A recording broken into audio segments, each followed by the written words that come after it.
Are you seeing the SD card writing speed too slow error on your DJI Osmo Pocket 3, 2, or 1? This usually happens when your memory card is too slow or not compatible with the camera's recording speed. Don't worry, in this video I'll show you how to solve this SD card writing speed too slow error on your DJI Osmo Pocket. So without wasting any more time, let's get started. Solution 1. Check SD card compatibility. The Pocket 3 requires a high-speed microSD card. Recommended specs are UHS-1 V30 or higher, class 10 or above, and minimum write speed of 30 megabytes per second. Because using a slower card causes the writing speed slow error and may prevent 4K recording. Solution 2. Delete unwanted files. First turn on your camera, then swipe right from the left edge of the screen. This will bring up the playback menu. Here your screen will show the most recently recorded video or photo. To see other files, just swipe up or down on the screen. To see a grid view of all your files, just tap the 4 square icon in the top left corner.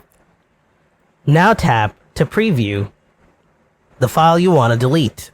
Tap the 3 dot icon from the left side, then tap trash icon, then tap delete, and you can also select multiple files for deletion.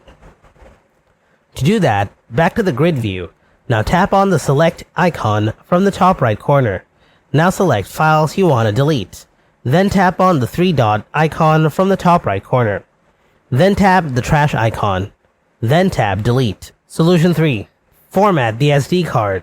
Turn on the camera. Swipe down to bring the menu options. Now tap on the gear icon. Scroll down a little bit, and after that tap on the format option. Next, swipe to the right as prompted on the screen. Now the camera will begin formatting the card, so do not remove the SD card or power off the device during this process. Once completed, a message will appear indicating that the format was successful. If you've cleared space and formatted the card but the error message still appears, the problem may be related to the SD card itself. Solution 4. Firmware update. First, make sure to connect internet on your phone. Then open up the DJI Mimo app on your phone. Then connect the Pocket 3 to the app. If the app detects the camera, if any updates are available, an update will appear on the top of the home page of the app on your phone. Then install the latest firmware update. Sometimes a firmware mismatch can prevent startup, and updating usually fixes the problem. Hope your issue is solved by now. Thanks for watching. I'll see you in the next video. Until then, stay tuned and take care.